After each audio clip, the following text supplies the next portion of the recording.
Do you really want to know the main reason why someone is not doing business with you? Do you really want to know? Do you want to?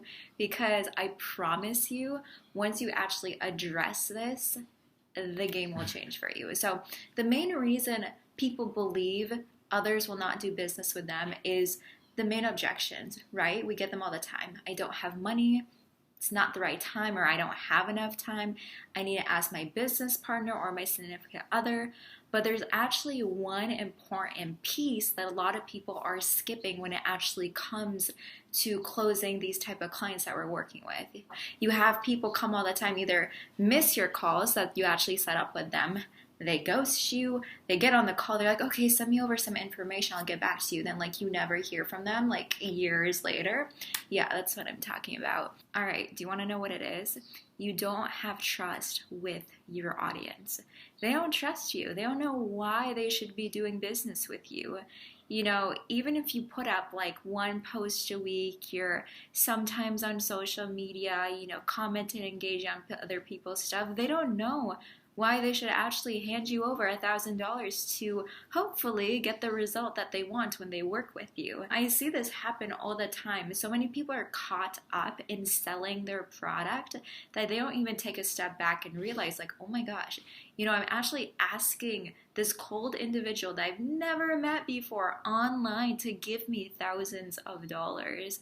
Like, yes, it happens once in a blue moon, but like, if you actually think about it, the majority of successful people, they actually built a brand, a loyal brand around themselves or the business.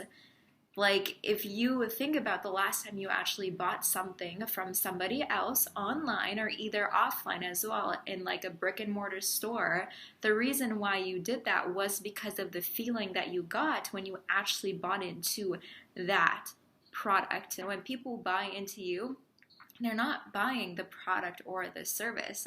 They're actually buying into you as an individual. Like, I always tell people to go back and ask your current or your past clients why they actually choose to work with you. Why do they choose to work with you versus every single person doing the exact same thing as you are? And it's because you have that foundation of your identity, meaning your brand, your values, your mission, and your belief.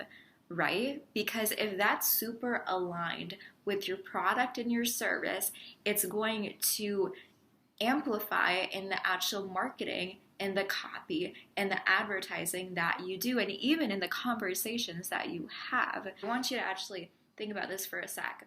The last time that you were on a call with a prospect, or maybe you were messaging someone back and forth on social media, think back to the actual dialogue that you had with them. Where they, what were the objections that were coming up?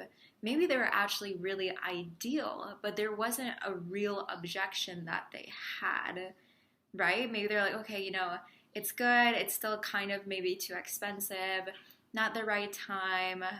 Maybe I need to, you know, figure it out on my own for a little while, when they just told you on the call that this is exactly what they needed. Now, in order to jump that objection, first of all, it's understanding the fear that they're having. The main reason why someone doesn't do business with you, it's either they don't trust you or they don't trust themselves. So really addressing what portion that is will help you clarify, for one, the person that you're struggling with to actually get them to work with you, but then also in the future. And in order to even, you know, bypass that objection or roadblock on the call, is to start developing that brand on your own. And the best way to do that is to start creating targeted content that actually speaks to their objection. Like, someone should already be sold to work with you before they even get on a call with you. You're actually creating content and you're doing advertising is to build trust with your audience before you even get on a call with them, because they're going to look through your profile, your website, they're going to see what it is that you're about, and think about it. Like, really, really think about it. If you want to build a successful business that's going to last like years down the road, it's all about developing those relationships in the beginning and keeping your pipeline full as you go through the process. I mean, like, nowadays, everyone's like, you know, get your first 20 clients this week. All you have to follow is this like 5-step blueprint, you'll get it. Like maybe it might help you amplify that process, but if you're just focused on sales, your branding and your marketing is gone. It's missing. And that's why it's so hard for people to actually get others to do business with them. So if you actually understand this and you focus on building trust with your audience and with your prospects before you actually sell to them, I promise you that transition from like prospect to audience to lead will actually become your client that you want to work with. So if you found this valuable, drop a comment below and let me know. Go out there and build some trust.